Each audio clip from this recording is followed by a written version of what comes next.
us not into temptation, but deliver us.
We have been deceived. We have been told we are in a democracy where everybody is equal. The truth and the reality is that we are in a system of racism, white supremacy. See, we're told that the system of democracy has imperfections. No, we are in a system of white supremacy that has been perfected. And that's why we keep staying basically in the same position. And as long as we don't understand we're dealing with a system, every week we just complain another black man has been shot, another black man has been killed. You say, oh, 10 over there, 3 over there.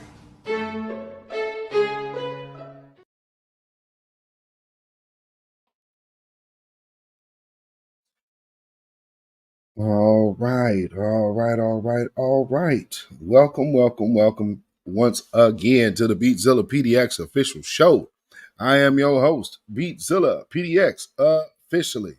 And this is the midweek report. Hopefully everybody is doing well. This is the first live of the year of 2024. So hopefully everybody is doing well and in good health. And if not, is healing and speedy recovery. And, and so on and so forth. But as you are coming in, please hit that like button. And if you have not already shared this on your social media, if you could, please share this out. Text it to a friend. You text it to a family member. But nonetheless, get the word out that we are live right here. So this is how we do here. Let me switch screens real quick. All right. So like I said, welcome to the beatzillapdx official show. I am your host, beatzillapdx officially. And this is how we do here. Sometimes we're on camera, sometimes we are not. And tonight is one of those off-camera nights. But nonetheless, what we are talking about is culture versus vultures. And, I would I would like to hear from the family, chime in the chat. And just let me know what you guys think about this particular conversation. But before we get there, let's see who we have in the chat thus far. And let me see. Let me get that off the screen real quick. All right. There we are. So we are on the screen. There we go. All right. So let's see who we have in the house thus far. We have Brother Lawrence Lilly, Black First, Nashville in the house. Shout out to you, brother. I didn't realize you was in Nashville. Okay, Nashville's in the house. Judah Queen in the house. Judah Queen, always good to see you. Yes, and as she's saying, please like and share tonight's broadcast. Shout out and salute to you, my good sister, as always. Lady Effa in the house. Black First fam. Always appreciate you seeing you in the building as well. Shout out to you. And Quasi Black Star in the house. Black First. Welcome. All right. We got Kid Gravity Beyond in the house. Black Knight Rider in the house. Church 2. Yes, indeed. Always good to see you, my good brother. We got Key Prince in the building. Yes, indeed. Welcome, my good sister. Always good to see you. We got David Boyd in the house. Black First and salute to you. And C. Terry in the building. Black First family. Always good to see you. Thank you. Cyberdyne 100. Good evening, family. Black First New York. All right. Shout out to Cyberdyne 100. And coming from the Big Apple. Roderick Allen, Black First, brother. I appreciate you being here. And we got our good sister Miriam in the building. Always good to see Sister Miriam in the building. Salute to you, Black First as always. Deneen Soul in the building. Salute to you. Coming back from that East Coast. Shout out and salute to you. Thank you for being here. And we have Oyela's Cadence in the building. Love and light. Salute to you, my good sister. We are now officially international. Always a pleasure to have you in the house. Reginald Jeter in the house. What's going on, Black First fam? And we got our good sister from up the way, Blueberry Muffin, in the building. Yes, indeed. And we have, let's see. We got everybody greeting each other. And Derek Parker in the building, Black First. Shout out. Yes, indeed. Had to start it off right. Starting off the year correctly, with Dr. Francis Cress Wilson. Man, still Kevin Trees in the building, Black First. I appreciate you being here. And still Kevin Trees said late night shenanigans. Hey, man, I totally understand. You pulling that night shift. We got Patricia Slade in the building. I see you. Patricia Slade, Jersey City in the building. So we got the East Coast in here heavy. All right. Salute to all of y'all in the building who are here thus far. All righty. So Let's get started here. One of the stories that I found kind of interesting is about Charlamagne. If y'all heard the how Charlamagne is feeling right now, like he's feeling like he's, I guess, perhaps played himself. I don't know what would make him think that he could just walk this back. I'm glad to tell you, if you have a problem figuring out whether you're for me or Trump, then you ain't black.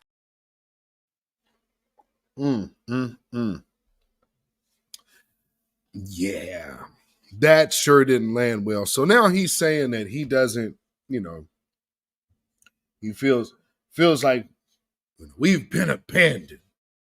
Oh, word? You don't say.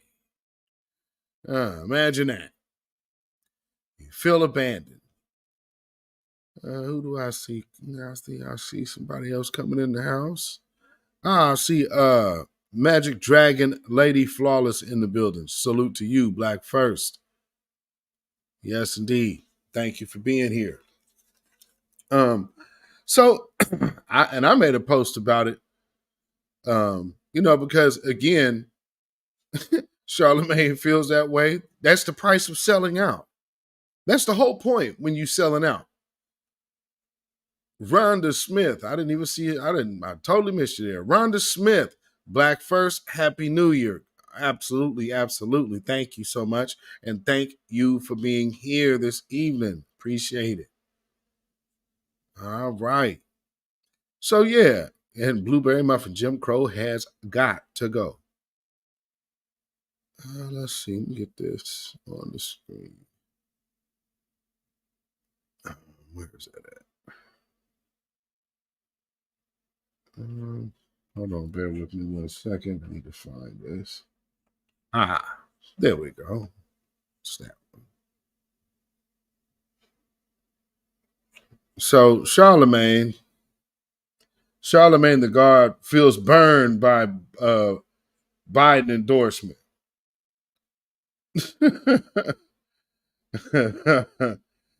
It says radio host Charlamagne the God said he regretted backing the Biden ticket in 2020. Politico reported on Tuesday, and said he felt like Vice President Kamala Harris, quote, disappeared when they got to the White House. Well, the new black media has been saying this nonstop. This is what is going to take place. There's memes that have been out here that have shown just this. You know what I'm saying? We've seen the memes where you getting kicked out the car, right? I mean, and so now it's just came to pass. Brian Henderson in the house. His campaign should have been over after he said that. Man, for real. Absolutely should have been over. But, I don't care. It's still better than Trump. Yeah, I beg to differ. I think we're learning that the hard way now. I think that's being learned the hard way. Let's see. Charlamagne, the host of the Breakfast Club, also told the outlet that he had no plans to endorse President Biden and Harris in 2024, as he felt burned over his 2020 endorsement. Well, you don't say. Now, that is pretty interesting, though, for when you get a shill like, I won't say shill, but when you get, for all intents and purposes, I'll give him suspected shill. No, that's they've been doing it nonstop. So I mean, take this with a grain of salt, because this could be the pivot, or maybe he just takes the position to where he's just not endorsing anyone, which would still kind of fall in the irony of, well, that's almost like no tangibles, no vote, but who's splitting hairs,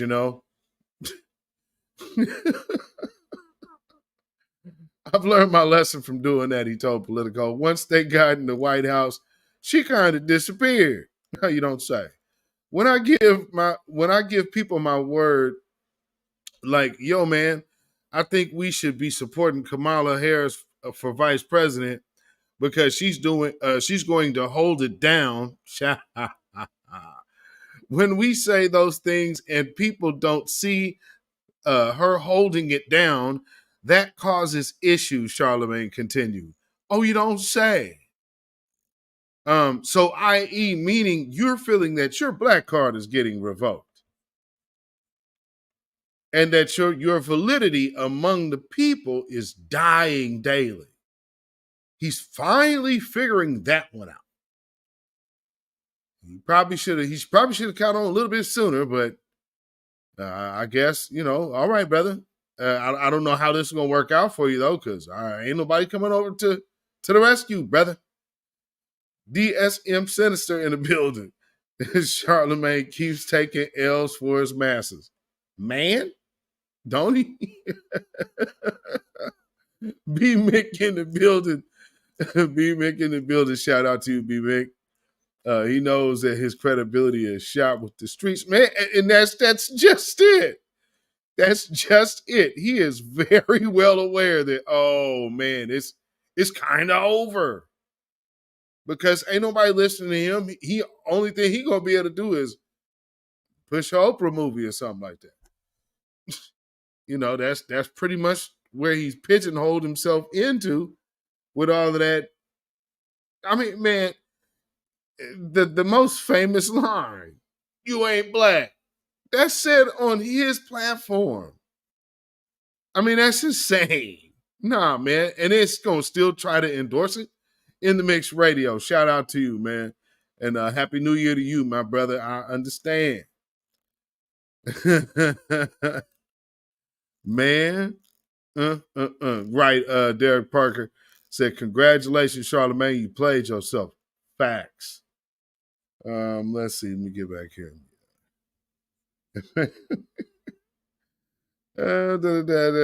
He also said he still receives backlash over his 2020 endorsement. Yeah, you do. Damn, you told us to vote for them.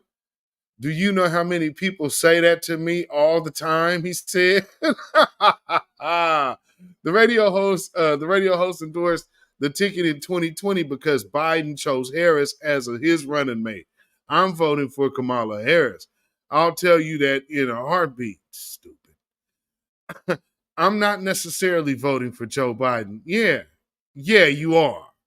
Because Joe Biden is the only person who's running for president and nobody is running out to cast their votes for the vice president. That's just stupid.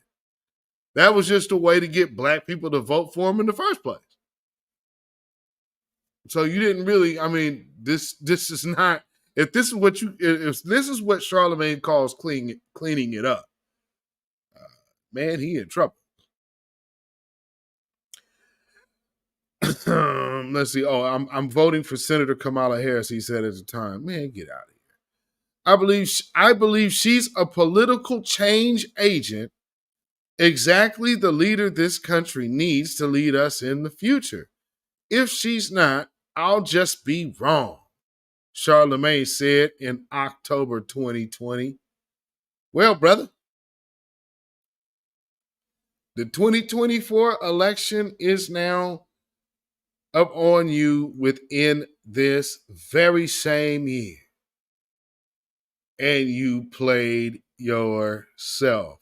All of this going against the grain of the people. We're still just going to push these folks. Well, just look at how people are changing their tunes. And they're changing their tunes lickety-split. Not to mention, look how many of these suspected white supremacists are out here so upset that the conversation is taking such a heavy turn toward reparations. Which is another thing that's within this post that you might see a couple stray dogs running around the comments upset. And I mean, they're coming out over I'm sure it's over the hashtag of reparations. Let's see. Charlamagne was Oh, wait. Did I finish that? Oh, okay. Yeah, I didn't go back. I'll just be wrong. He said in 2020. I'm just so tired of old white male leadership in politics. But you voted for the old white male and you endorsed the old white male. And so, and this is, what kind of cop out is this? What the hell kind of cop out is this? This is no, brother. No, this is Because I you. tell you, if you have a problem figuring out whether you're for me or Trump, then you ain't black. Yeah, that's you, brother. Let's not rewrite history like we all didn't see you sit up there with that man that did not say nothing. No. No, sir. I believe she's the political change we need. Are you out of your mind, man? Are you out of your mind? I see some more family has arrived. Oh, there we go. I thought so. Tia to you in the building. Love and light, my love. Shout out to you. Thank you for being here as always. Good to see you in the building. And D. Foster in the building. Salute D. Foster. Black first as always, brother. Thank you for being here. Black women stand up. Salute to you. Black first. Appreciate you being here. Thank you. All right. And so, yeah, he's really feeling the heat right now, as well as he should be. But at this part right here, where he's talking about trying to, well, I really wasn't voting for Joe Biden. I'm voting for Kamala Harris because she's the type of leadership we need. And man, that sounds silly. And not only that, has she disappeared? Oh man, who's the border czar? It is Kamala Harris. And I mean, man, you got to be kidding me. You have got to be kidding me. So, yeah, Charlamagne was joined by Harris for an interview in December 2021 that quickly got heated after the host asked who the real president is. Oh.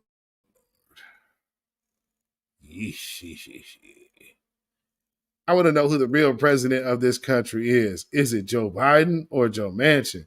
Charlamagne asked on his Comedy Central show. The God's honest truth, while he and Senator Joe Manchin's opposition to spending legislation being debated on Capitol Hill. I vaguely remember that, but yeah, that wasn't no hard question. Who's really running that? I mean, come on, Charlamagne. She said, no, it's Joe Biden. She repeated as he tried to give his reasons for the question. Well, yeah, it was equally as cringy. I mean, you know what I'm saying? So, yeah. Yeah.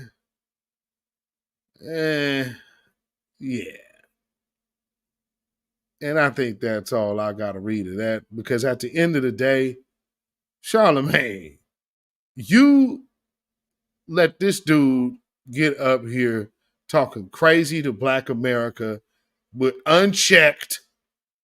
And now you're going to, and not to mention, you've always, that's why they look at you, everybody looks at you as DNC Shields, because all y'all did was promote the DNC.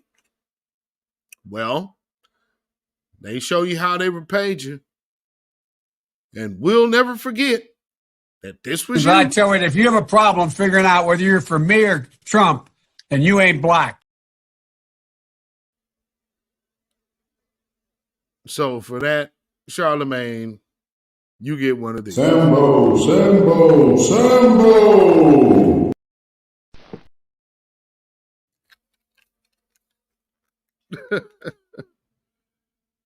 Oh, Lordy me. Okay. You know what? Hopefully y'all can hear me because for some reason I can't hear myself. Yeah, let me know if my sound is cool. I can check this here. Okay. Well, y'all can hear me just fine. I don't know why I can't hear myself right now. But I see dark skinned brother has sent through a super sticker. Shout out, salute to you, brother. Thank you for the super sticker. Peace, power, blessings, and protection be up on you and yours. I appreciate that, my brother. The super sticker in the house, 100. Yes, sir. Yeah, so it's funny that Charlamagne is now complaining about how these people are how they pretty much turning on you. And as well they should be. You know what I'm saying? Because that's how it happens. And the messages went forth time and time and time again. When white supremacy is done with its tools, it breaks its tools. Simple as that. Oh, you know what? Let me see something. I need to get this other window here. That's what I need to do. There we go. So there's this other story that I came across that I see some, well, I'll say, suspected white supremacists are upset about. But they were on MSNBC. There was, a segment on MSNBC with a few, doctors that were talking, or, health professionals, shall we say, that were discussing Black health. Well, of course, as soon as they open up their mouth, they say black and brown. But they were discussing this. And discussing how racism affects Black health. And of course, there are some angry, suspected, not so suspected white supremacists out there that really did not like that. They were they were upset that that was the topic. Let me see. Stop that screen. So let me get that. Bear with me 1 second. There we go.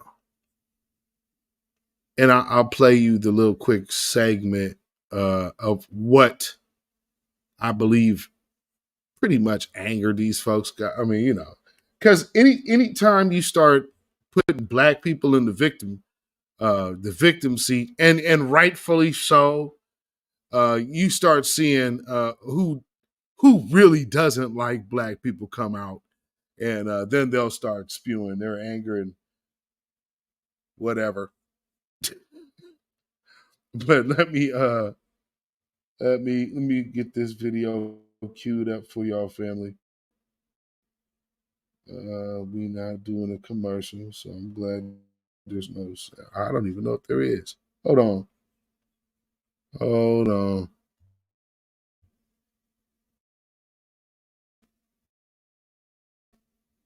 Hold on, family. How do I get the long commercial?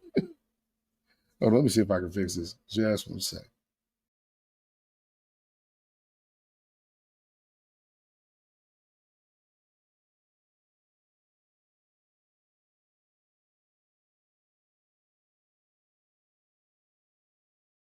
All right, check. Okay, I can hear myself again. All right, there we go. Okay. So the very first thing out this brother's mouth, it's like Black folks can't have nothing. Even when you're talking about our health and things that are of concern to Black health, You still just can't leave it be with us. But just take a listen to this real quick.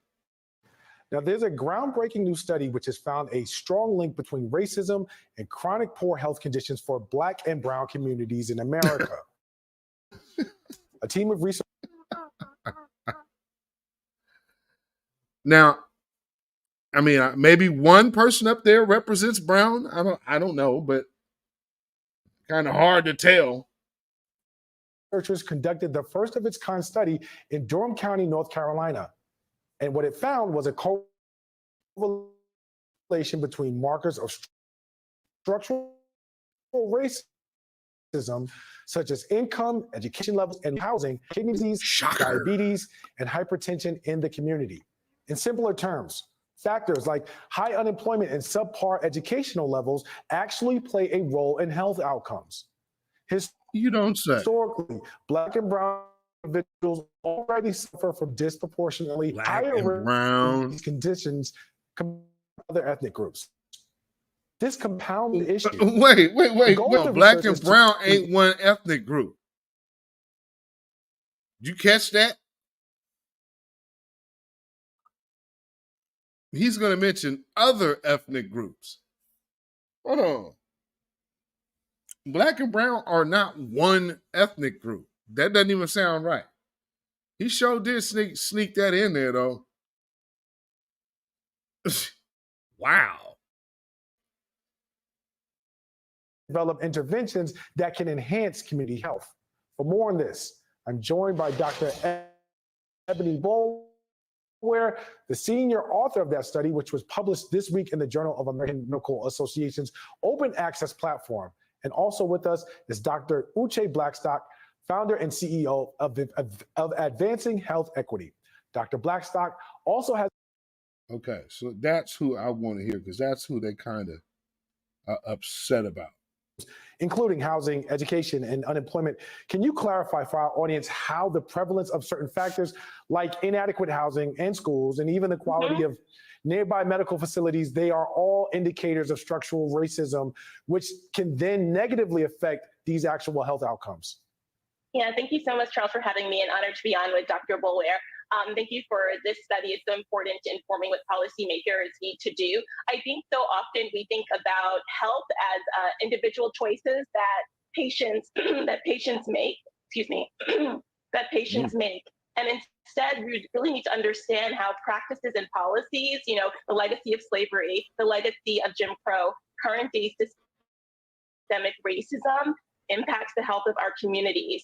So when we have people with housing insecurity, who live in food desert cities where there's not enough green space for them to walk around or to work out, where they're not able to find gainful employment, where they're not able to have quality education, we know that racism. Now, this is very clever and sneaky, because understand what you're doing. Yeah, check them hairlines for real. Because, black and brown, black and brown, black and brown, black and brown. Are you certain about that? Crew Reality in the house. Shout out to you, brother. Always good to see you in the house. Black and brown, black and brown. I don't know. I don't know about that. I don't know.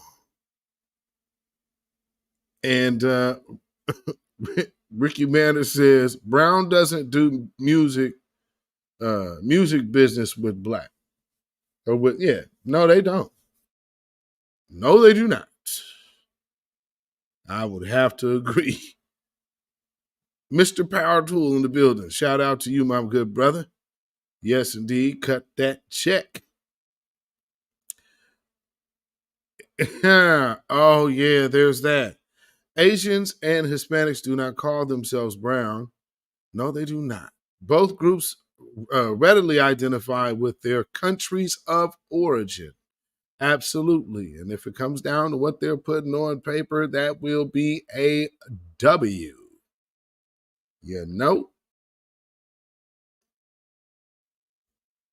is a key driver of what we call the social determinants of health. And what we see in terms of health inequities and health disparities are the downstream outcomes of those. And so I think it's so important for us to connect the dots. The dots that need to be connected are that, individuals are only responsible for about 20% of what makes them healthy. The other 80% are these systemic factors that Dr. Boulware and her colleagues studied in this very, very important research that needs to inform how communities and resources are given. So, for example, we have seen a chronic disinvestment in Black communities and communities of color, which have led to these poor health outcomes. So the results that Dr. Boulware's study showed really. Well, let's address that adequately. There has not been a bunch of. They didn't take anything away. They targeted Black communities to be put in these situations to where poor health is pretty much the only option. And that it has to be big business for that to be such an effective tool against foundational Black Americans. Cyberdyne 100 says, so disconnected. See, that's the whole point. You be hearing these folks talk, and it's like, yeah, you're missing something about understanding and all the words and verbiage that they're using. Notice how it leaves the door open for everyone. You understand what I'm saying? And anytime we see anybody coming around us doing that, we need to ask that question. Where's your family from? Because that don't, when it's you're too broad gate with it, nah, something ain't right. Really needs to inform policies that impact health on a more holistic level. So it's not just about what medications a physician prescribes or a health professional prescribes. It's about what is the prescription for making a community healthier? What will allow it to have higher quality education, better job opportunity, more green space? All of that is critically important. And I'm so glad that we are now discussing those factors instead of what happens inside of an exam room or a clinic room, because we know what happens at the community level has the highest and most significant impact on the health of our communities. And our communities deserve that because of our communities. See, the broad brush comes out once again. And she keeps it's like she keeps using this what they call that type of language? Oh, inclusive. Yeah, she keeps using the inclusive language. And I mean, that's pretty much what I needed you to hear. And that's what people are upset at as well. And it's funny because truth be told, I look at this particular situation as Tether's just kind of getting in the way of supremacists getting in our way. And so that's why they were upset at this. But they have to understand that the Tether class is seeing the writing on the wall and like, hey, we got to start choosing up. And they doing that. That's exactly what we're seeing them do. And oh man, the black and brown and but you can leave that black and brown talking home. Now, I guess maybe, some of these people might be, you start looking at the Afro Latinos and whatnot. So that's why you're trying to hold on to this black and brown line. But nonetheless, you have a Haitian in the White House. They make sure that they mention that. Now with Ketanji Brown Jackson, from some of the digging that we have found, it leads to her mother, at least, being Jamaican.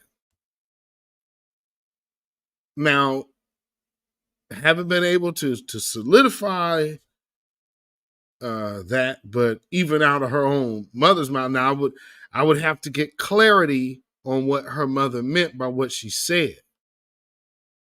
But I don't know why you would mention being a Jamaican mother having a Jamaican daughter. I don't understand. So, like I said, I can't confirm which either way.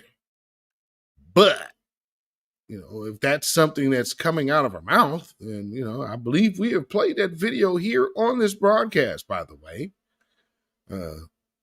about 2 years ago.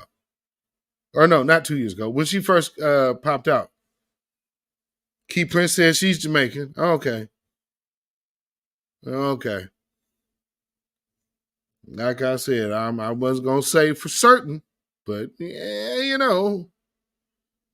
Lynette Williams in the house. Shout out to you, Black First, Montgomery, Alabama. Aye. Yes, indeed. Yes, indeed. And you can see them hairlines. Yes, indeed. You can see them hairlines.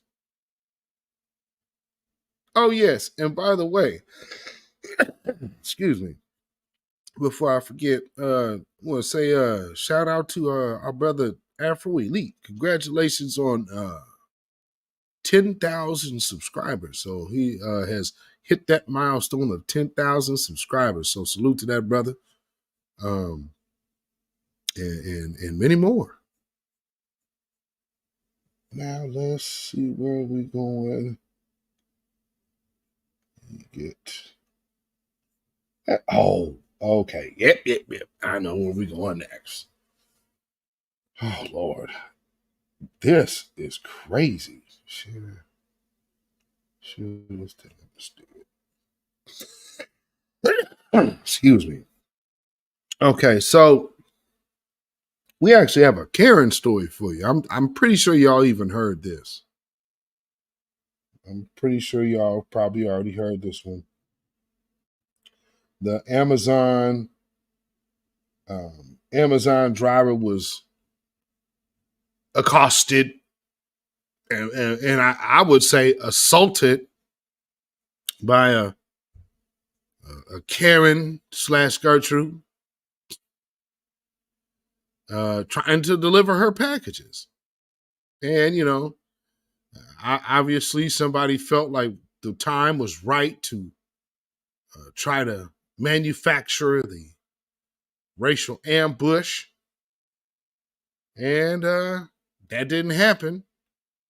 But, I'm glad that I'm glad that this sister ended up coming out okay and safe. So let's check this out. Driver Maya Miller, when she went to deliver a package at a residential property called Bellmead in River Oaks, that I was just going to finish my job and deliver it to the suite. Candidates for the property say they're building policies for all packages to be delivered to the concierge. It's something Miller says she wasn't aware of until a resident told her as she was already on the floor of the apartment she needed to deliver to. If they really thought it was a problem, I feel like they could have contacted security or the concierge himself instead of trying to physically approach me and becoming so aggressive. No, don't touch me.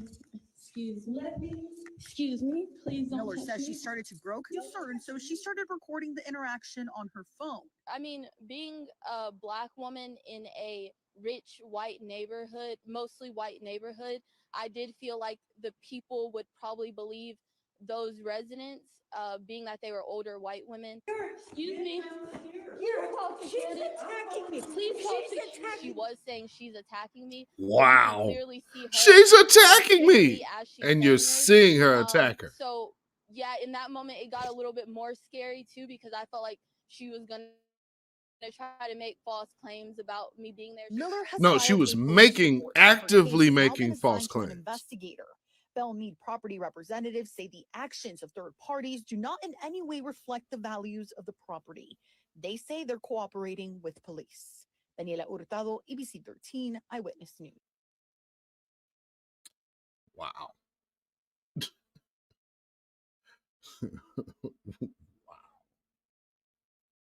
And, you know,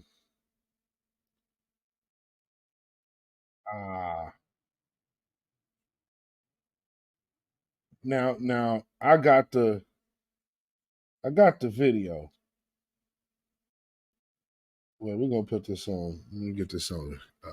Get this over here. This woman is nuts, y'all. I'm gonna make it full so y'all can see all of that. And let me take it back. Okay. Had thieves here, and you're a thief? Excuse me, don't touch me. No. Don't touch me. Excuse me. Let me. Excuse me. Please don't touch me. Don't Literally- touch. Literally touching me.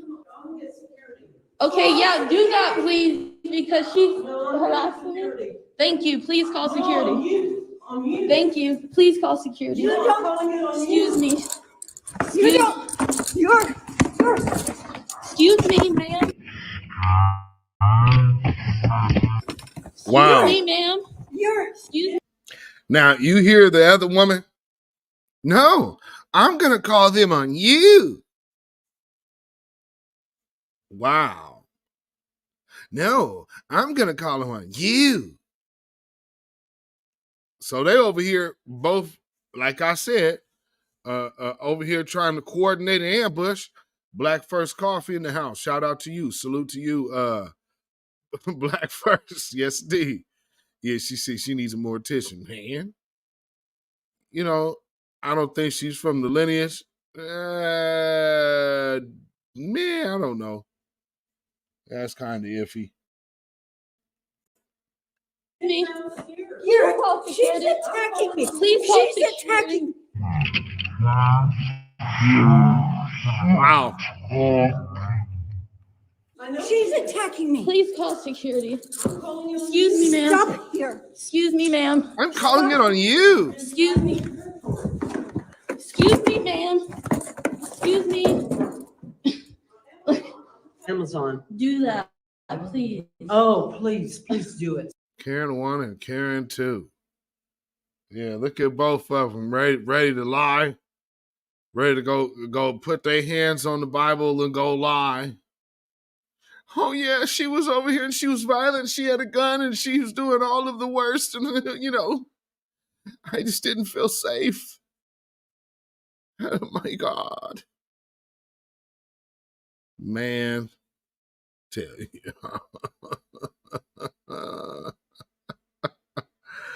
Absolute madness, man. Absolute madness.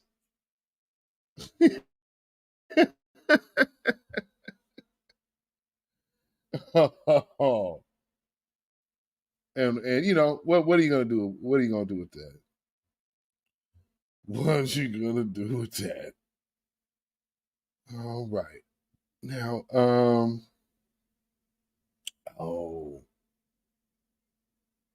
you know, just a second, family, because I need to make sure I got the right video here. Yeah. So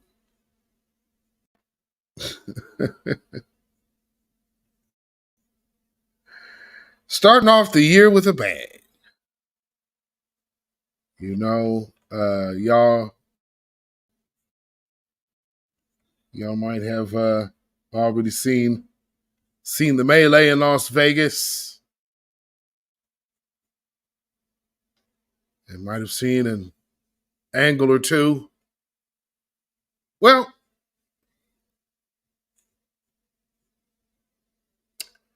I don't know what was going on with this brother here. But he obviously had some things on his mind that he very much wanted to share with the judge. And so he proceeded to Go ahead and try to tell us something. And this is how it went.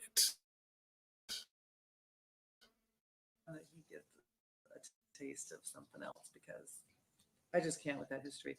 In accordance with laws of the state of Nevada, this court.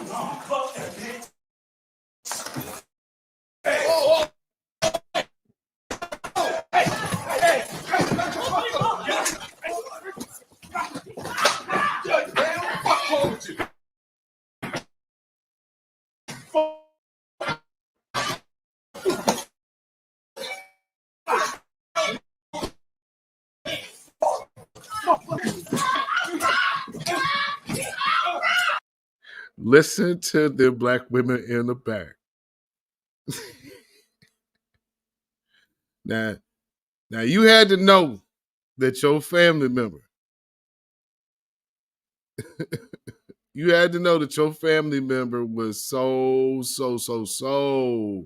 off. Let's see, Black First Coffee greeting the new link. Oh, I think I have that blocked. You could try to put it in the chat. If not, because right now I don't even know where I would go to turn that off. So you could definitely try. If you have any of my moderators' information, my moderators could definitely put it in the chat for you. But if nothing else, shoot me the link, and I can add it afterward. So go ahead and shoot me that link at ourrealtruth@gmail.com, and I'll put it in the description after this video, after we wrap up. So yeah, back to this. Oh man, this. Stop! You hear the women back there screaming, and I'm like, come on, man. Oh yeah, yes indeed, Black First Coffee, yes indeed. Have to check your product out. No, let's back to this madness. This is Las Vegas.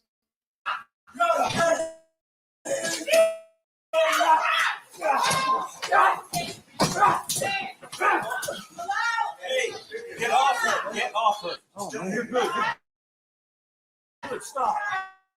Don't do this. Is she okay?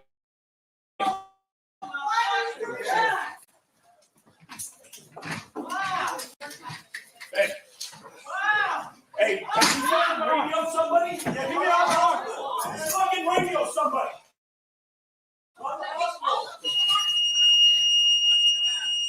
Oh, shame, baby. Watch what's about to happen.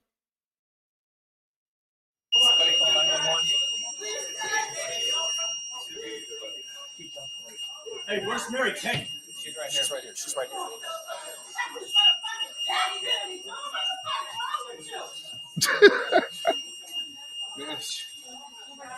Stay down. Get on the ground.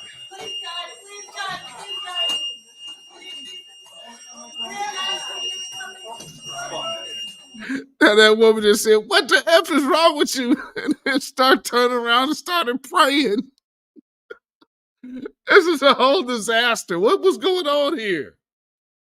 Oh my Lord, this is a complete disaster. What was happening? What was happening? Oh, please, Jesus. Oh, Jesus. What the F is wrong with you? Oh, Jesus, help him, Lord. What is going on? Oh, they're all over the place with this, man. Is she talking? Yeah, right. Oh, shit. Yeah.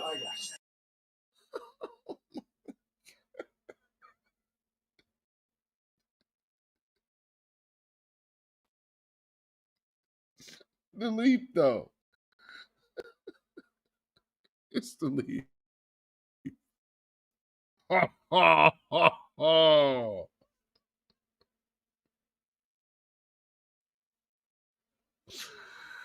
not advocating violence on this broadcast, but we're just reporting the news.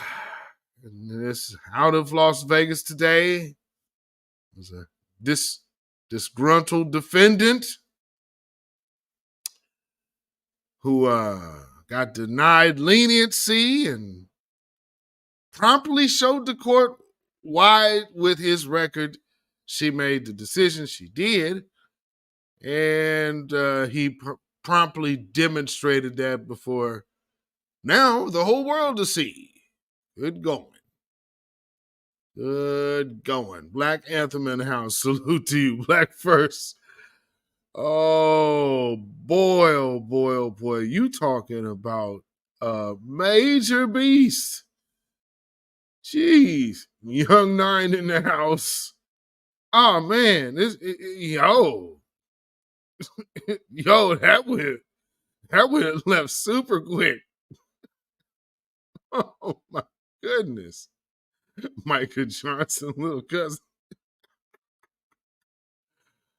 Oh man. Okay, so Key Prince said he was a two-time assaulted. Oh, okay. Was he that two-time felon? And the judge turned down probation and the attack. Okay, that was my understanding, that he got turned down for probation and was like, oh no, F that. You oh, good Lord. Oh, well, guess he wasn't prepared for a bad decision, huh? Man, what kind of lawyer he got that had to, was his lawyer lying to him? Did he have him convinced that it's gonna go his way?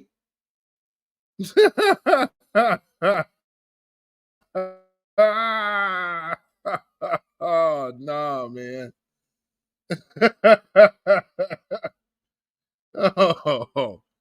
Oh Lord. So, oh man, moving on. Oh, getting to what I really want to talk about. Well, first, we have to hit the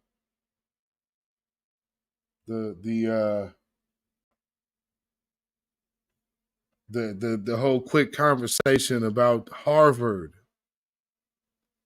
Because y'all realize like no black women organizations that I can think of, because I made a post a while back on X about like, well, they're just coming real hard after this Haitian woman from Harvard, and I don't see the same,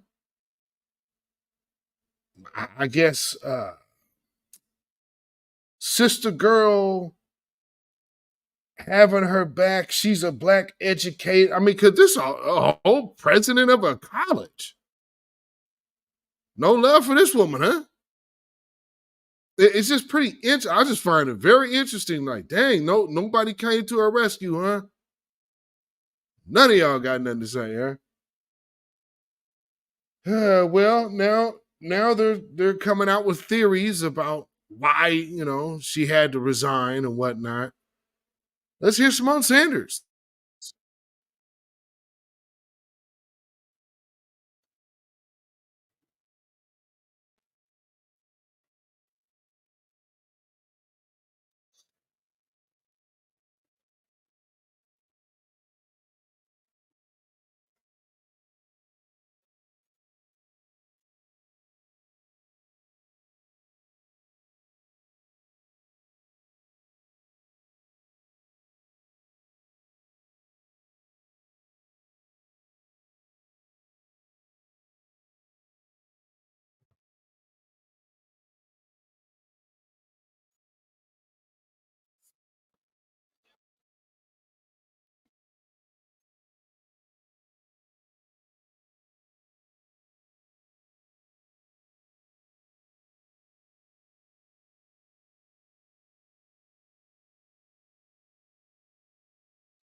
Oh, I beg to differ. Oh, no sound. Oh, my goodness. Lord. My bad, y'all. My bad, y'all. It's just running. I think the gotcha My mentality, bad. though, is in fact the point. Let's just be very clear. The testimony from the presidents, horrific. So the horrific. It was absolutely terrible. They answered a human question with an academic answer that they were prepped by their universities, quite frankly, to give. So that's and law firms. And law firms, Terrible okay? staff work. Terrible staff work, okay? Across the board. But on top of that, what happened in the aftermath of that, particularly as it relates to Dr. Gay, the calls came and said she was terrible in this hearing and she's unqualified. In 387 years, only 2 women have been president of Harvard University. The first woman was before Claudine Gay. Only 1 Black woman has been president. And that Black woman now, 6 months after, has resigned from her job because, look at the statement, it's in the best interest of Harvard to resign so the community can navigate with focus on the institution rather than an individual. Harvard decided that it was unable to continue to weather the storm. And while I don't think the culture wars, frankly, that play out on campuses across the country will eventually have the biggest effect in general come 2024. What will have an effect, as Doug said, is how Jewish students feel on college campuses, how Arab American students feel on college campuses, and how every Black professional in America can turn on their television today, see this news about Dr. Claudine Gay, and all have the same reaction. It looks as though she was targeted. Well, and that's the game. You know, it's almost as if these people expect not to have that. Now, you know what's very interesting? Like I said, you notice how none of these other Black women or women groups, period, have came out to this woman's defense. I mean, they had whole campaigns where they were plastering all types of stuff around trying, swatting her house, trying to get this woman out to paint. And no groups, like, the big, the groups, none of them came out to say, hey, this is not right for a Black woman to be doing this, and she's an educated Black woman and blah, blah, blah. You know how that goes. Well, maybe even have somebody that would identify as Black, you know how they like to do with Kamala Harris, against her. Douglas, now this right here, I saw this clip. I just had to crack up because, and Black folks, this woman right here is darker than Kamala Harris. Now listen to how she's talking about this Haitian woman. She has 50 allegations of plagiarism against her. Douglas, my grandmother would not trust Claudine Gay to herd her goats. This woman could not be the president of Harvard. I don't understand how this happened. And yet I do. And people like me, Helen Placrose, James Lindsay, there were so many of us early on who saw this years and years ago and who kept on saying, this thing is rotten. It's not going to go away. We were told so many times, oh, it's universities, radical ideas emerge in universities, but over time they disappear. No, the rot is deep. And this woman is one small representative of it. She's gone. And my big worry, Douglas, now is that they're going to say, okay, this woman is gone, the one at Penn University is gone, and we're going to have a new president, we're going to maybe have a new board and move on. And I think that would be such a squandering of opportunity for real reform. She has 50 allegations. Hooey. No love from, and I'm not sure what she is. I'm not sure if she's Somalian or Hindu or whatnot. But like I said, She didn't have no love for no for no Claudine Gay. And it's very interesting, they doing all of this. Oh, and the anti you're anti-Semitic and all of this. Man, they've been doing the most with that. Doing the most. And let's see what they say. Let's say M and Chin is a vulture demon worshiper. Pastor Tyrone, yes indeed. Oh man. All right, so yeah, with the whole Claudine Gay thing, I don't think that that really never, she wasn't really doing anything for us. She wasn't moving the needle. As soon as she kind of popped out there, we knew she was Haitian. So there's that. So it really wasn't like a thing. You know what I'm saying? It's like, okay, cool. See how long this lasts before she get her wake up call. And it wasn't too long. She didn't have to wait that long at all. Didn't make it, but what, little over a year, little under a year. What, 380 something days, I think. So yeah, there's that.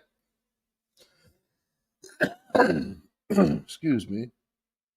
Now, moving on to the culture vulture situation. I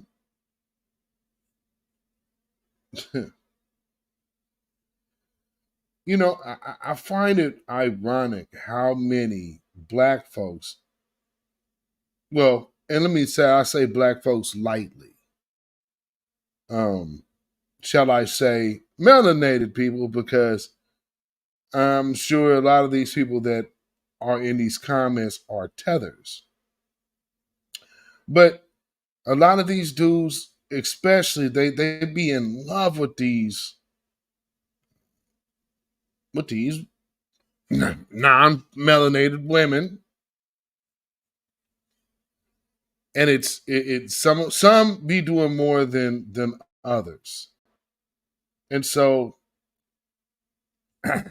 show you my Twitter page for those who haven't seen this. So here's my Twitter page. And, you can see what's going on here on the screen. Now, look at what this dude is, because I retweeted him. Iggy is who Meg Thee Stallion thinks she is. Yeah. But she's not, though. And, a few people took a look at it.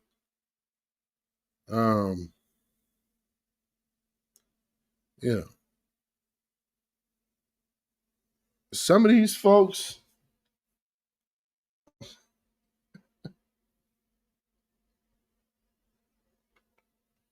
Iggy probably got more gangster than half the rappers, bud. Learn about someone before being a hater. Good grief. Like, oh, she's gangster. And so, whatever.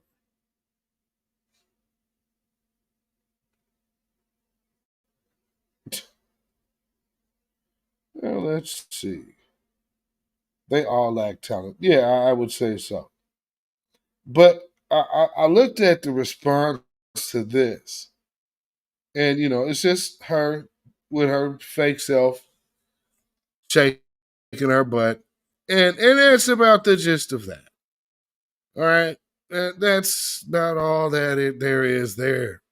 Now, noticing how thirsty, especially these tethers be. These tethers be mad thirsty. So every time they see, especially a white woman, even if they're well aware that the tell is fake, then they just jump right on it like, man, she bad. But okay, you're interested in something like that. Cool. What I don't understand is, why do you have to take shots at black women doing that? That part doesn't make any sense to me. And that was my point about that, because you're bringing Meg Thee Stallion into it. Not that I'm some big Meg Thee Stallion fan, but when people do stuff like that, oftentimes it's not about the one individual. So we have to, understand what we see when we see people doing that. And that was about taking a little shot at black women.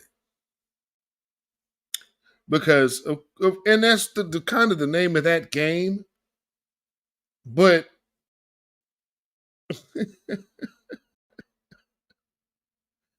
I saw another video.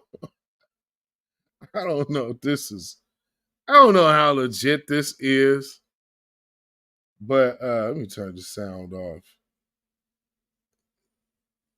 This might be staged.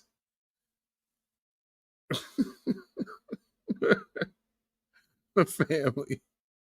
I see this right here. Now, they'll be over there caping for an Iggy Azalea, but this is how they women get did. So, sisters, don't be looking at us like, oh man, y'all be going so hard on the Africans, man. And hey, you want to be one of these women that's gonna be doing this? All right, go ahead and help yourself. Because I that don't look enjoyable.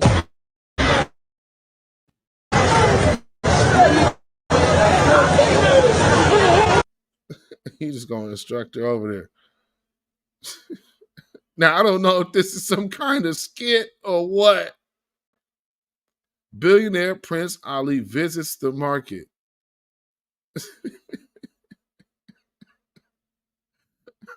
Like, I don't know if this is a skit or what, but this is crazy. This is crazy. And they just willfully down there in the mud. So, I mean, man,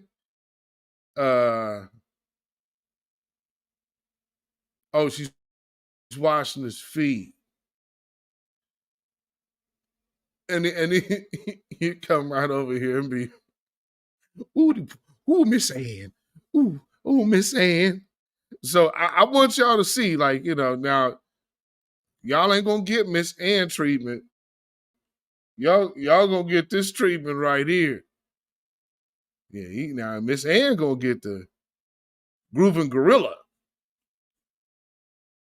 He gonna be a good tame Negro.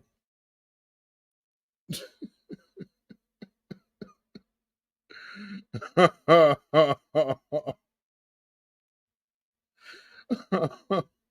the other thing about it too, because it's not just Miss Ann, but even with Eminem, the whole thing with Eminem is Eminem the greatest, Eminem the greatest. Hell no. There's so many rappers that surpass Eminem. He's by no means. Okay, for instance,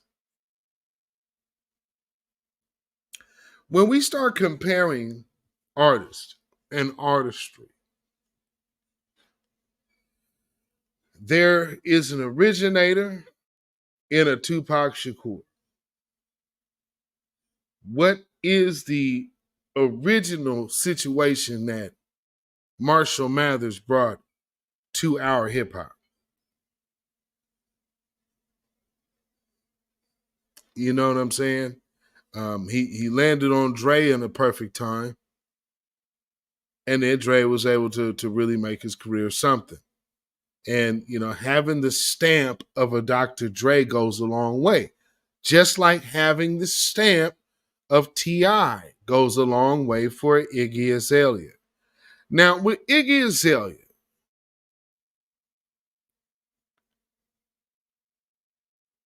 she had to go to OnlyFans And they're trying to compare her to a Meg Thee Stallion. Meg Thee Stallion can never be. And you see these little posts every now and then. You see them about Beyonce and Taylor Swift. Like somehow Taylor Swift is the talent of Beyonce, which is ludicrous. And now, again, not that I'm a fan of anybody, but what I am saying is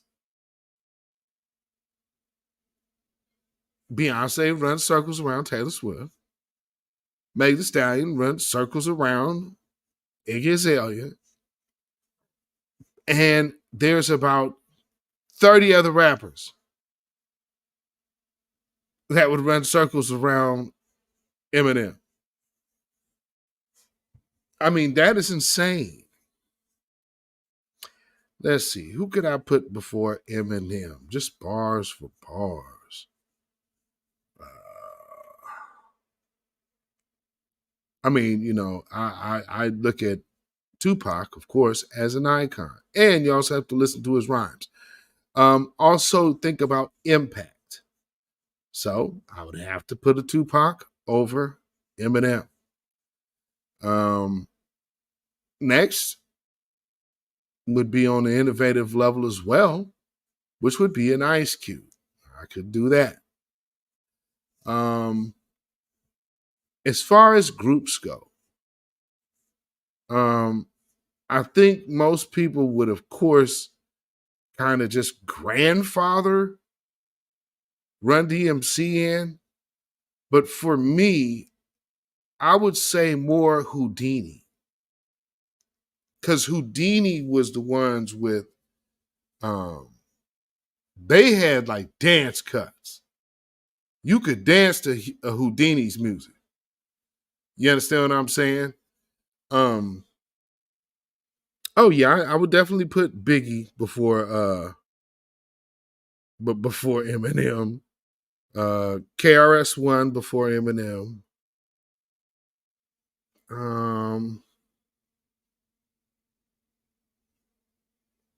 Ludacris before Eminem. Bun B and Scarface before Eminem. And I think the recent, and Rakim, of course.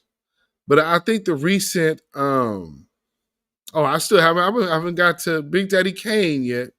Yeah, Big Daddy Kane. Truth be told, Black Thought will eat that dude up all day. Nas.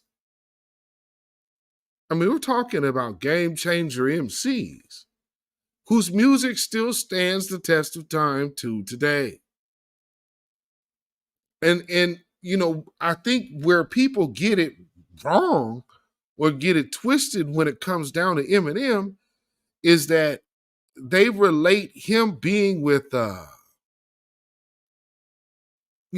with Dre as he's from the hood. It's like, no, he's from the trailer park. And correct me if I'm wrong, but folks from the trailer park and folks from the hood have not historically been known to hang out tough together like that. Maybe I missed that. Or maybe that's just something they do out there in 8 Mile. I don't know. But, let's see. We see, I see who I see in chat. Blah, blah, blah. Method Man. Yes, indeed. BDK. Black Thought is the GOAT, period. Slick Rick. LL. Jay-Z. Andre 3000.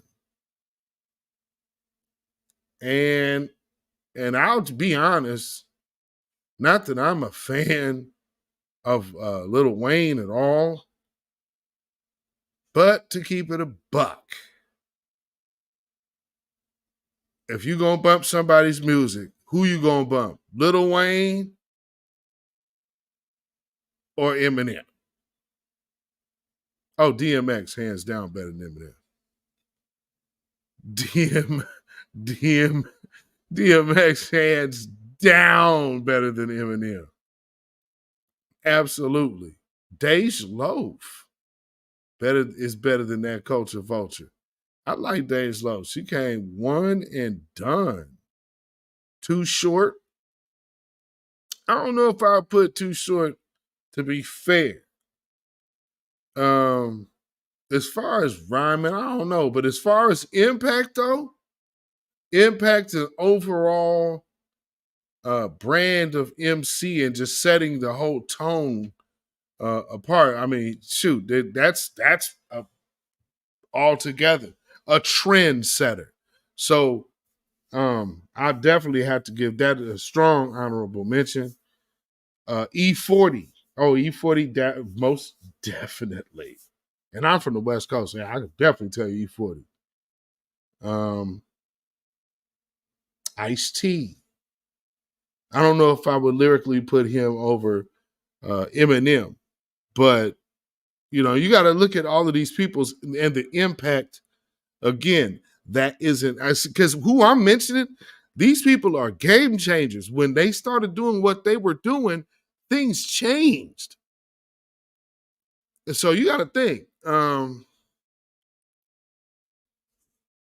Let's see, DMX, E40, Scarface, Queen Latifah, Mac Dre, Heavy D. Oh man, there's drawing a blank on. There's one that comes to mind. I just can't. Oh, Big L. Big L. And man, there's so many more rappers I would rather hear than this guy, man. So many more rappers I would much rather hear. M is Elvis, Sean Price, EPMD. Yeah, the Sean Price one, I definitely could co-sign that whenever, Bill. I can co-sign the MF Doom. Twister. See, EPMD and like Twister, those are two totally different. When they came out, that was just that. Nobody sounded like those people. See, you're talking about being a vulture to a whole doggone culture. These people were able to spread the playing field in a genre that was still evolving. MC Light. Yeah, MC Light. I will even put Mary J. Blige in front of Eminem. You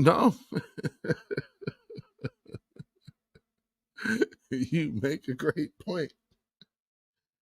Oh man, I'm telling you, man, these folks, it just boggles the mind. Well, no, it doesn't. I know what it is. It's anti-black hate, but just the notion that, oh man, if you see these people, and just MC Shan ought to be ashamed of himself. Same as Ed Lover. These dudes over here, man, this is that hip hop is for everybody thing. No, hip hop is a byproduct of foundational Black American culture here in America. The culture of the people from the lineage of the descendants of the slaves that were here in American chattel slavery. Those folks. Salt and pepper. Yes, indeed. I think somebody told me which one of them is Jamaican. And actually, shoot, hell. So is Kid and Play. Kid is Jamaican. Yes, indeed. You know who I came across an old video the other day? It was like it was three sisters, three the hard way. And one of the sisters in this group was Bahamadia. For those who remember that. Big Pun, If We Not Keeping It Black, and he was on code. Big Pun definitely was. And I mean, I remember, I'm old enough to remember when he was really kind of hidden. He always made a point to say that, yes, it's the black culture, it's the black culture, it's the black culture. Now, when I first started noticing a shift is when Busta Rhymes came back out with that czar, right? So when he came out with that, one thing that he was doing as he was promoting that record, he kept saying that it was the influence of West Indian culture. And it was the West Indian culture that, that's my upbringing. My West Indian upbringing is how I'm bringing to the table of hip hop. And, and he's using all of this West Indian culture babble, which there's no West Indian, man, from the 80s and 90s, West Indian culture in hip hop, where? Now, people may have been intermixed and intertwined, but even in the movie New Jack City, the CMB was not down with the Rastas. So there was no camaraderie. Everything was very much segregated. So now what they want us to believe is that, oh no, everything was integrated and you guys were taking cultural tips from the Caribbean and Africa and Puerto Rico and all of these other places that are not part of our lineage. And the reason why they want to do that is because then it's easy for them to tether themselves along when like right now, 50 years of hip hop and you got Fat Joe running out in front, running point. Are you kidding? No. Yes, these people help elevate hip hop. And yes, MC Shan looks like an old smoker. But we can't have, people just running around willy-nilly trying to rewrite history unchecked. And that's, and another thing about this whole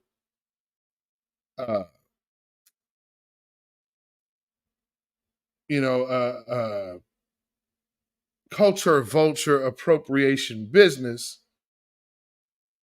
Let's see, where is that at? They get at black folks and start trying to tear down another, and don't get us wrong. All of us have had our issues with Dr. Umar. But what Dr. Umar said about the whole Eminem question, he was absolutely on point. He was absolutely on point. What did he say? That's culturally inappropriate to elevate somebody, above our own lineage like that. And it is. You wouldn't see anybody else doing that. And then not only that, you got the whole aspect of the black sin, like when it comes to Iggy Azalea. Y'all remember the video I used to play all the time with the Scandinavian white girl rapper?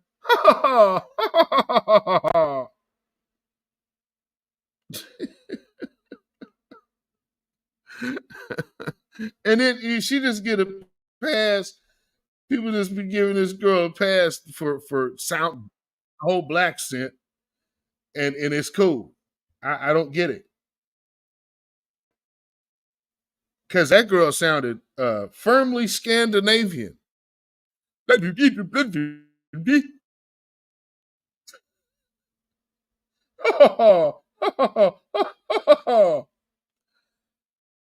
I get a copyright strike if I play that now. So I can't play that for you now. But yeah, if y'all used to watch my older videos, y'all used to see that on here. And she got a whole bunch of look like old Jamaican dudes in her video. I don't know what the hell was going on there. I'm clueless. But this is how it started with Dr. Umar. He was on Joe Budden's podcast. I'm sure most of you have seen this by now.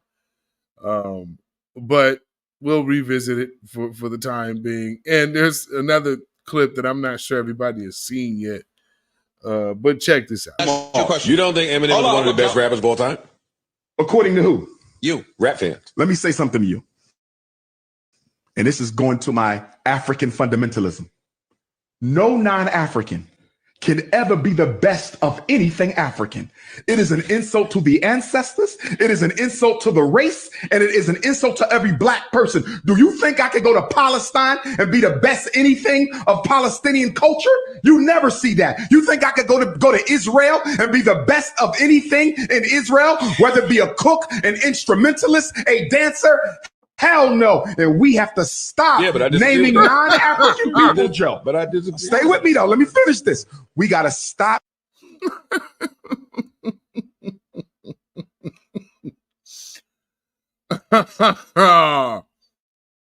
Oh, he flipped on him, didn't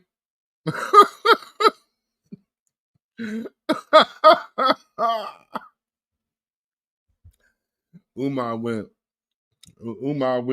from 0 to 100 like that powder. Naming non-African people as being the best of any aspect of our cultural products, Joe, I think you because can. it is an insult. You can. It is an insult. We can acknowledge that the talent is the Yes, I can acknowledge Eminem's title. We should. But let me tell you. For you to put him at the top, Let me ask you this. that's white supremacy. Let me bro. tell you this. That's white supremacy. What's white culture? I don't see Eminem building no schools and hospitals. I don't see. Oh, I probably wouldn't have thrown that one out there, but yeah, schools and hospitals. Well, at least hospitals.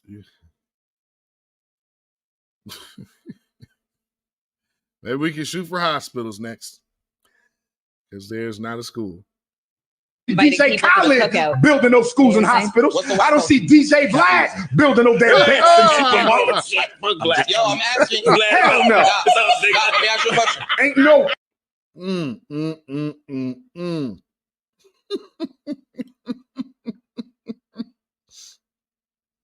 You know what's so funny is how when people be, well, this person ain't doing this. I don't see that person doing that. And in this conversation of Eminem, I can understand. But what black rappers are building schools and hospitals? Who?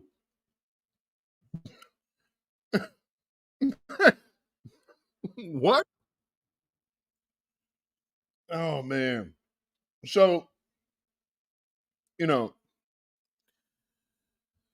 I'm sure y'all have seen the response.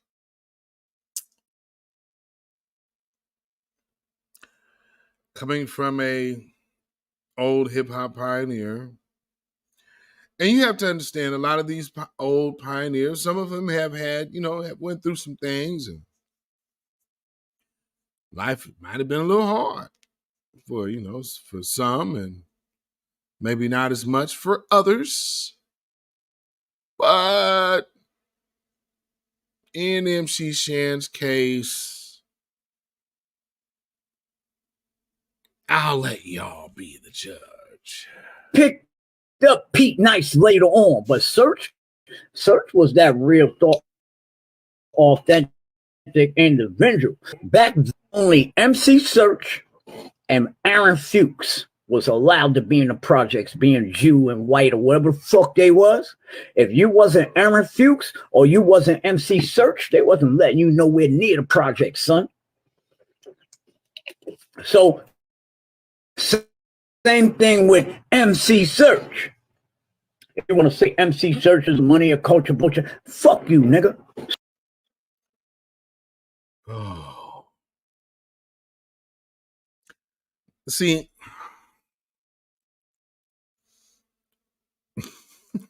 cyber time.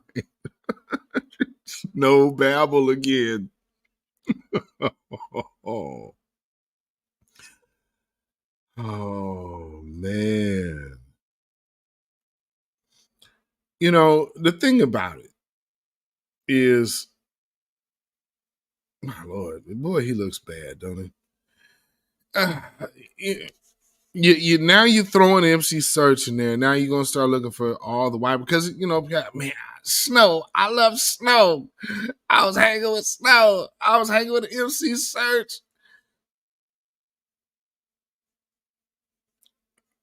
You are ultra proud that you had spent some time with guests of your culture. So much so, though, you overlooked that fact to where you're saying almost as if it's an honor for you to have been a guest of theirs. And this is sad. Search my man. I remember when he was down there in the gritty grime with me. Everywhere I go do with Roxanne Shante, who's standing outside, MC Search, getting in that joint. Search was like another biz. Everywhere you go, wherever it was popping, Search was there. White boy. And like I said, MC Search and Aaron Fuchs were only the two white people that could be in the projects 2 o'clock in the morning. Ain't nobody gonna say nothing to them. They gonna get to their destination. If you fought with them niggas, oh, it's gonna be a problem for you.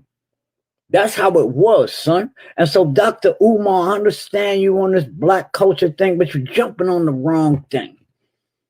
Eminem, they said that's their magazines. We don't own that magazine, sir. If that's their magazines and that's what they want to put, do you read it? You must do. I don't read that shit that says Eminem is the #1 rapper. I never. Oh, missing the point for 10,000. Gatekeeping your culture is gatekeeping your culture. Don't let no old Negro come out here tell you different, like this dude is trying to do right here. No, sir. If something is off and it is demonstrating itself around you, you need to check that. You need to check that type of behavior, brother. I mean, good grief. And, this is, this is the poster child for wanting to be accepted. And like he's praising, man, the white boys, only white boys can be around the ghetto at 2 in the morning, man. These, man, I'm telling you, man, it's my people. Man, what's going on here? And I'm looking at this as like, okay, well, number one, obviously you ain't learned your lesson. So my question is, hey man, what that white boy went around with all these Negroes around here? What are you doing here? Man, you better not say nothing, man, because he want to be down in this. Okay. Now let's look at how that worked in the long run. He had a career and still makes money off the music he made in this industry, while most of you Negroes got robbed.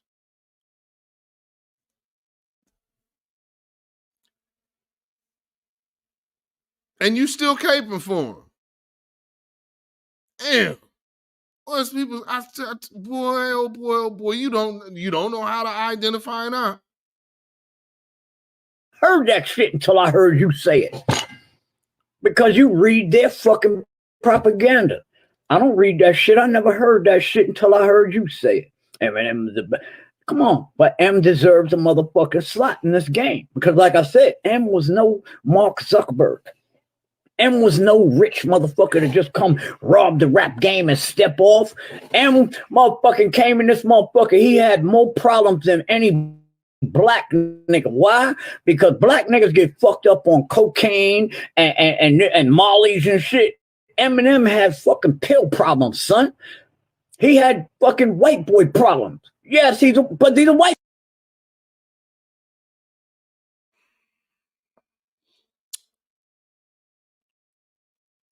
Wow.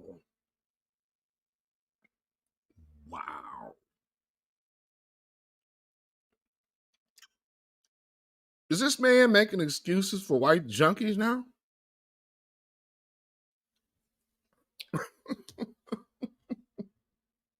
Jeez, man. This is shameful. What's wrong with these folks, man?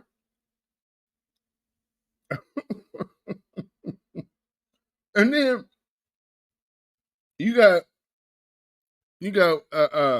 Ed Lover over here talking about how he loved, man, I love Eminem.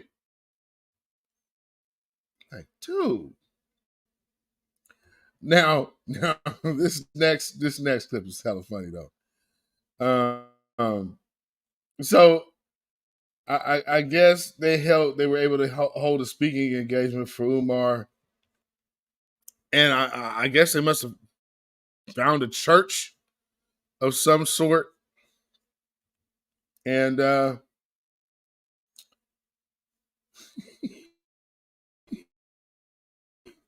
is an African cultural expression.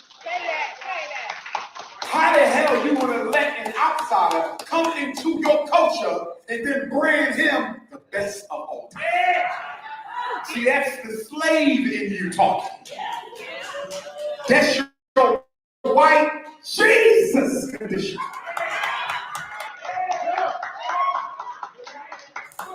Black people are always looking for a white Jesus. I'm not talking about the Bible. And I'm not talking about the black Christ. I'm talking about the white counterfeit version they gave you. And so black people have this low self-esteem need to always make white people feel extra comfortable. That's why whenever we fight for black justice, we never keep up is an African cultural expression. Oh. Now, I agree with hip-hop being a foundational Black American cultural expression because there are no Africans that are pioneering hip-hop. I don't understand why he is so stuck on that. And you know what's funny is with him, he'll probably be like, well, America's white man and land and it was named after a white man. Well, so is Africa. Now pick your Spaniard.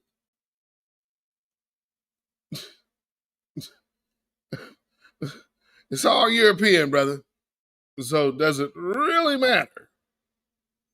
And again, why not call the land that you actually have your toiled past in history foundation, then to say let's forfeit our foundation because, well, these white folks don't like us. Well, I got news for you. There were ships that left the coasts of the continent, headed this way and headed other places. You had Negroes there. Well, shall I say, Africans and Dahomies that were proudly selling other black folks into slavery. There were people here.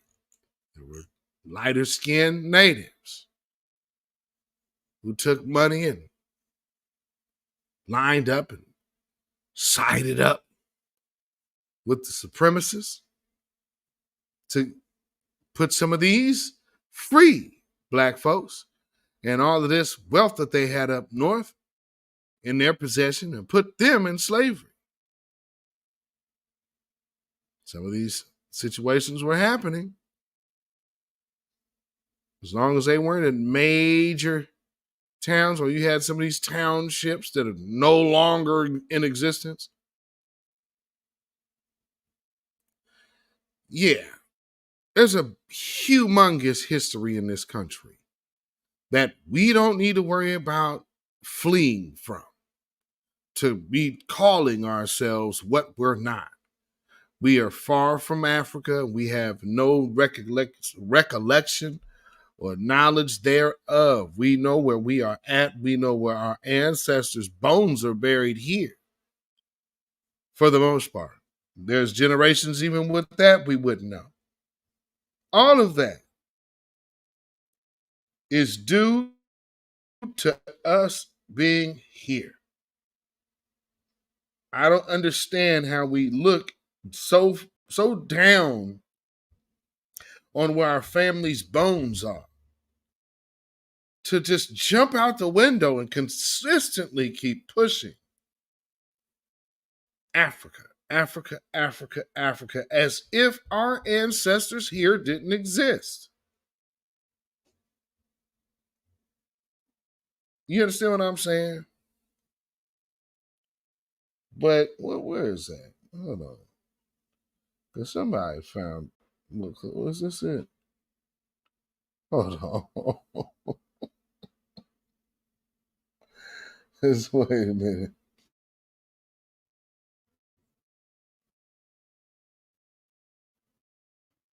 Okay, yeah. Gotta play this. Gotta play this little clip for y'all, family. Maybe you've seen it, maybe you have not. But this is your boy telling you his opinion. Here you go. It's the same thing with reparations. Everybody money. I don't want no fucking money for slavery. No money. It's the same thing with reparations. Everybody looking for money. I don't want no fucking money for slavery. No money. It's the same thing with reparations. Everybody looking for money. I don't want no fucking money for slavery. No money. I don't want no money.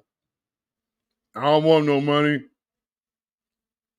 Well, then you're probably not eligible anyway, because that sounds crazy. It sounds nuts, doesn't it? These dudes do the most. Now, let me see this instead. Let me show y'all something. I gotta find this video. Well, first, let me get this up here. I want to just show y'all something, and this is something we have to stop doing. And it's almost like this the Vlad TV effect, and you use black folks to validate white artists, give them their cred, and then they get all these awards and accolades and whatnot. And, so you go do your performance, bring her on out there, and she comes with her black accent. Now, let me see. Make sure I ain't no music. What is it? It's called Mulligan. I've never heard of it. So let's hear it again. What is this, halftime? Here. Oh, that was lovely. What town in Australia? One you've never heard of. What is it? It's called Mulligan. I've never heard of it. It's as many syllables as you can fit. And where is it? What part of Australia is it? It's near the Gold Coast. Oh, okay. Another place you've never heard of. Iggy Azalea, ladies and gentlemen. Close to Sydney. That's all you need. Oh, stop that. Oh, my God. Oh, please. Oh.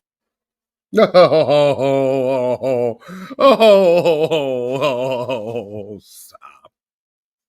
But noticeable that the black Sid just fell off real quick when she started talking about Australia.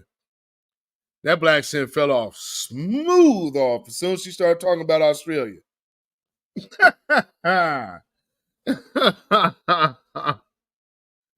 Oh, no. Now, here's the thing about Iggy Azalea. And this, anybody knows the formula for this. It's basically, you got you a blonde Kardashian. Some chick that was willing to alter her body and alter her looks to look a little more black. I mean, truth be told, I'm telling you, I don't really see much of a difference between this Iggy Azalea and the I mean, it's kind of one and the same for me. I'm sure other people would probably disagree, but I don't know. Just the way I see it. Now, that's right. Let me show you something. Speaking of black sense, there is one I got to show y'all because y'all know this little Asian woman who's been running around here doing all that. Yeah, I played a little bit of that here with the whole black scent thing, the whole Aquafina fake black scent crap. Well, as it turns out, and it's such a small world, and who knows if what this other person says is true or not, but they make a very, very valid point about this. Yes, I have an accent because I ain't from here. I was born in Thailand and I grew up in Georgia. That's crazy because so was I. I also was born in Thailand and came here as a refugee, but when I was 3 years old. I'm about to turn 26, so I've been here for 20 plus years. And I grew up in the hood for those 20 plus years. And majority of my friends are black. So if anybody out there has a claim to the throne of fake accents, it's me. Because that just seems like the go-to story for everybody who's like being called out on their accent. They always say the same thing. But I feel like in order to have an accent, right, to truly speak the way you claiming to speak, I feel like you need to be fully immersed, right, in an environment by people who all sound like that. Like when you're young and you're learning English and you're impressionable, right? You need to be learning English from people who talk like that, who have been talking like that their whole lives. And like, I don't really see any other way to develop a genuine accent, like outside those reasons, you know what I mean? And guess what, Miss Conebread? I am the same ethnicity as you. We are a part of the same community. And I know a lot of the same people you know. I've checked your socials. We have a bunch of mutuals. And the community is saying, as we all know by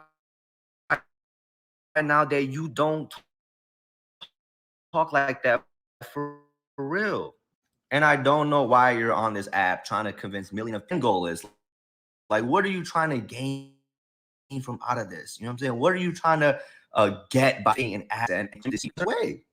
Like, there's nothing wrong with being yourself. In fact, your immigrant accent is actually pretty cool.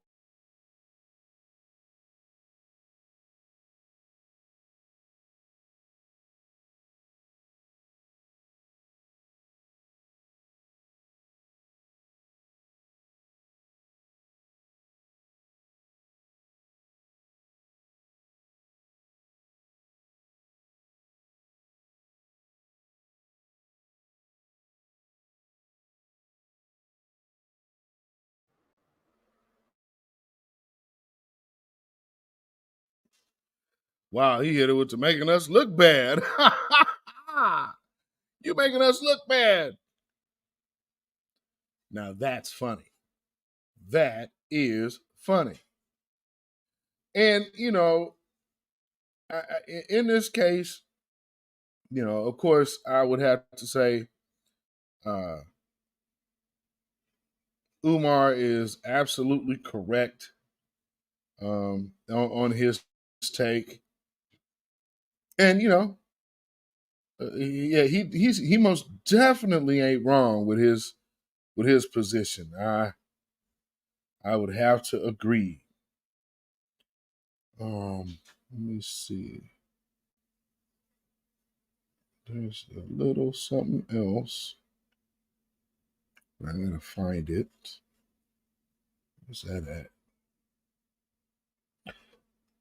Okay. Oh, bear with Give me 1 second. Thought I had it in there. What was it? They got, man. I keep seeing these TikToks about these tallies for illegals. So I wanted to show that before I leave, and I can't find what I was looking for. But as a, I guess I could somewhat call it a serious question, but what do y'all think about? And this is not that I pay any attention to celebrity artists, especially these new ones. Most definitely. But when it comes down to an Iggy Azalea, which I cannot really say I know much of her music either, I absolutely don't. I could not tell you an Iggy Azalea song. Does anybody know any of her music? Any of y'all? Because that is not something that sticks out to me. Let me see.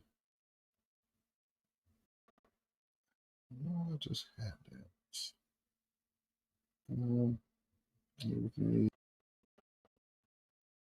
So, so yeah, like I was gonna say, Iggy Azalea is deciding to scrap her new record, and I guess says she's gonna focus more on design. But I look at this whole scenario as the playing field has shifted since she's came out and been able to kind of,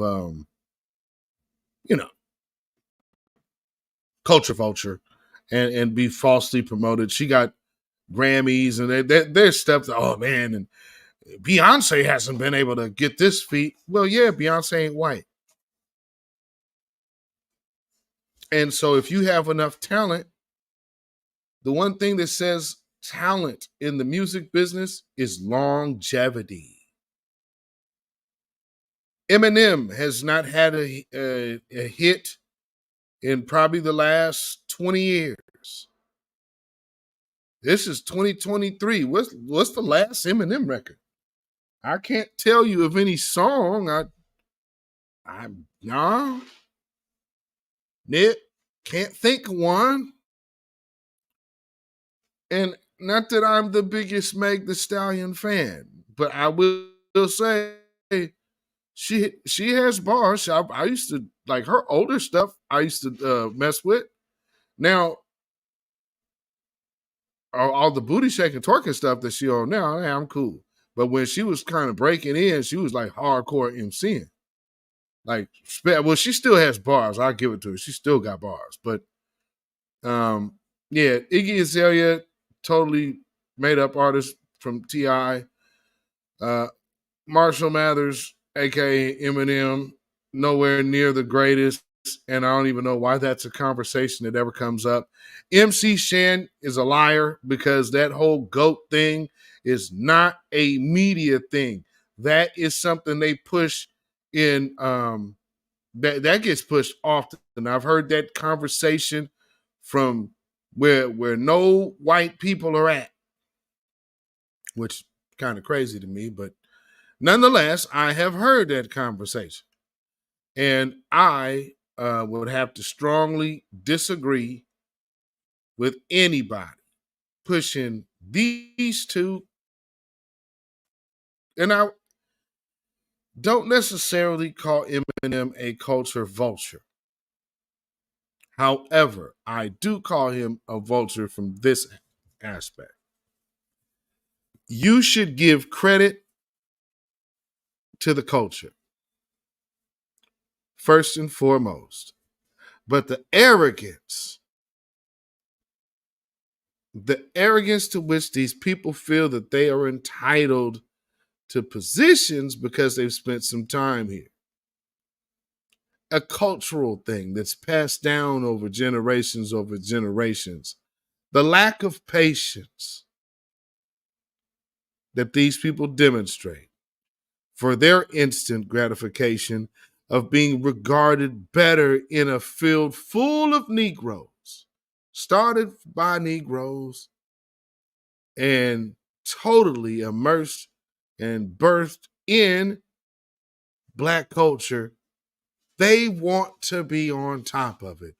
And Dr. Umar was absolutely correct. And to say that is white supremacy.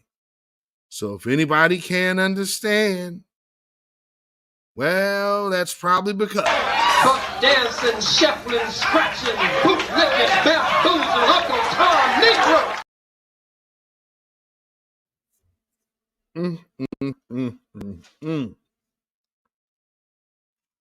So with that being said, we are about to get out of here. But 2 clips I want to play you before we do.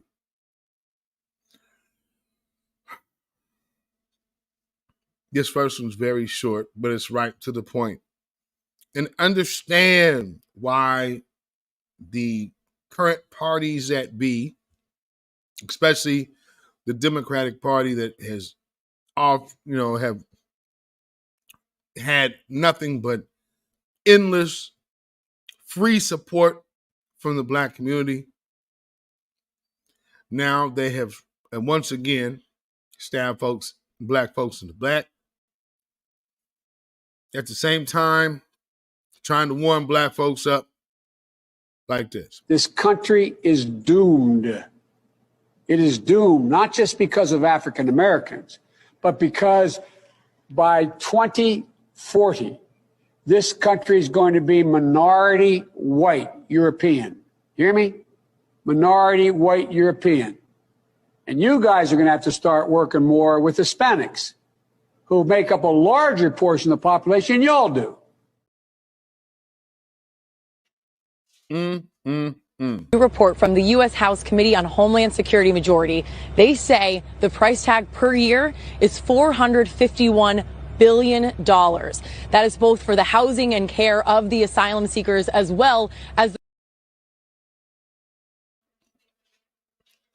Wow. I'm Tia Ewing at the live desk. We are learning much more about the migrant crisis here in Chicago. I spoke to Christina Passioni-Zayas, the city's first deputy chief of staff. She gave me insight on how the crisis is impacting the city and state financially. We have more people coming in than we actually have transitioning out of shelters. Already this week, 41 buses have rolled into Chicago. That means there are now 11,000 migrants living in shelters. 4,000 are still sleeping on police station floors and staying at the airport. This chart shows the number of migrant children now enrolled within the Chicago public schools. 30% of migrants here in Chicago are children. The migrant crisis is straining resources. The state is footing the bill for what they call temporary housing. The state is paying on the high end $9,000 in rental assistance over a 6-month period of time. With that comes help moving in and a starter kit to furnish the apartment. That rent lasts for 6 months, and ideally people would have started their legal process, secured legal work authorization, and then be able to sustain that apartment. The city put $4 million towards helping migrants get temporary housing. Right now, there are just a handful of case managers to handle the load to get migrants in temporary rentals. Ooh-wee. Family.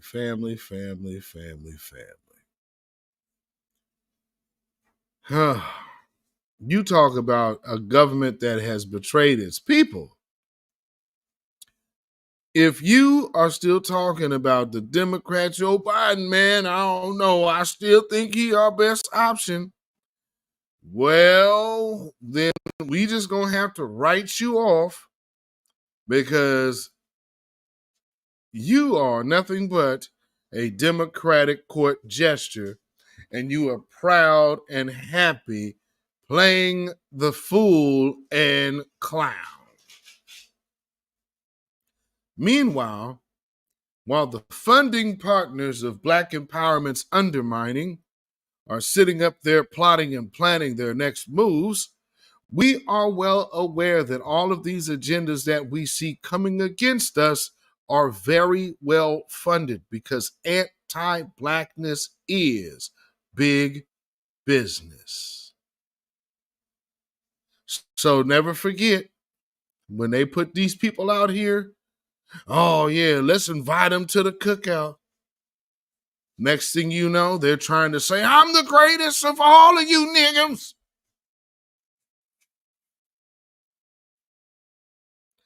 Just remember, when you see these knuckleheads out here talking about, man, I love Eminem, I love him. You know, that's my peoples, man, them my folks.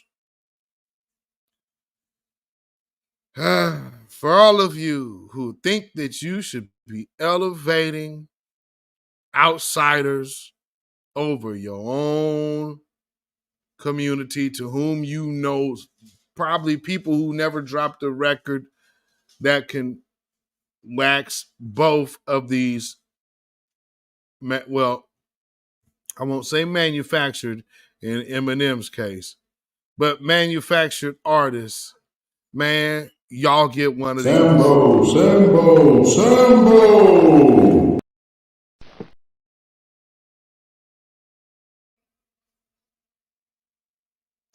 Babylon is fallen. Babylon is fallen. Let it fall and let us rise. Can you dig it?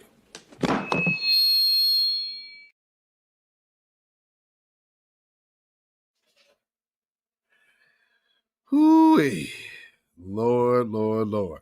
So, you know, culture versus vultures. And we've talked about quite a bit of our culture. Y'all have dropped a gang of names in the chat of different individuals who have represented and created, you know, within our musical genres, historic music, historic sound, the creativity which comes from the foundational Black Americans, that now everybody is trying to say our influence is from an outside source other than our own inward resilience, our inward brilliance, and our inward greatness. For all the people who say hip hop is for everybody, hip hop is one of those. Hip hop is Black culture. And if you have a problem with telling the truth about our music, about our culture, about our heritage, about our lineage mark on the earth, yep, I speak for myself, Beatzilla PDX official, and the Beatzilla PDX official show. Pretty sure I speak for those of you in the chat and the grassroots and the voices of New Black Media. I would have to say I speak for all parties involved when we proudly dedicate this song to you. Get up off of that cocaine and get up off of that crack. Get yourself together and get your mind back.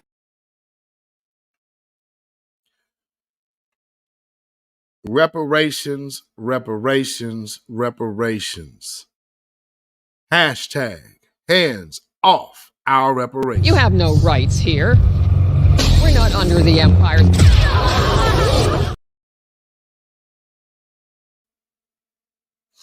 You can follow me on Instagram, Facebook, and Twitter at beatzillapdx. You can email me at ourrealtruth@gmail.com. And if you feel so inclined to put some money in the bucket, you can most definitely do so by way of CashApp. That is $BeatzillapDX. That is CashApp, $BeatzillapDX. And we also have PayPal, which is Zilla Music. That is ZILLAMUZAK at PayPal. And with that being said, ladies and gentlemen, I'm not certain that there will be a broadcast Friday just as of yet. We shall see how the week transpires. But nonetheless, if there is not, we will catch up on the next go around. And never forget about old sister girl here.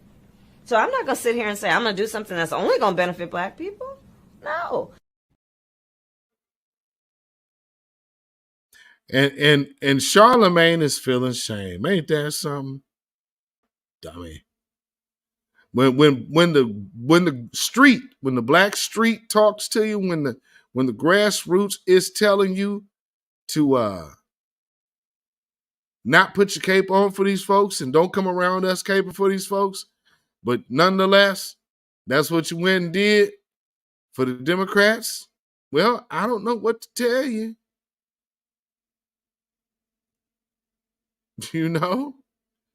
I just guess you going to sleep for good. And I'm telling you, as a psychologist, I'm not going to be able to psychologize all of them on the corner. Some of them going to sleep for good. And I'm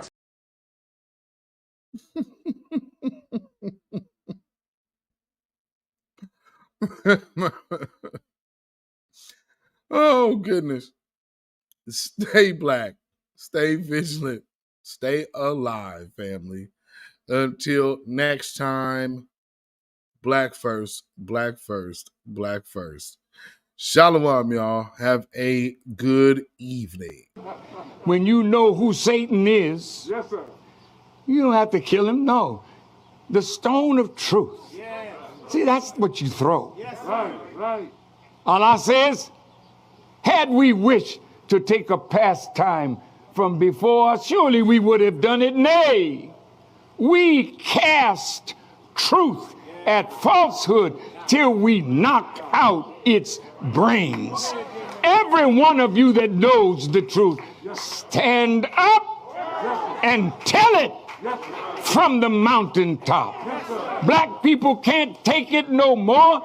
So wherever you are on the job, in the factory, I don't care where you are.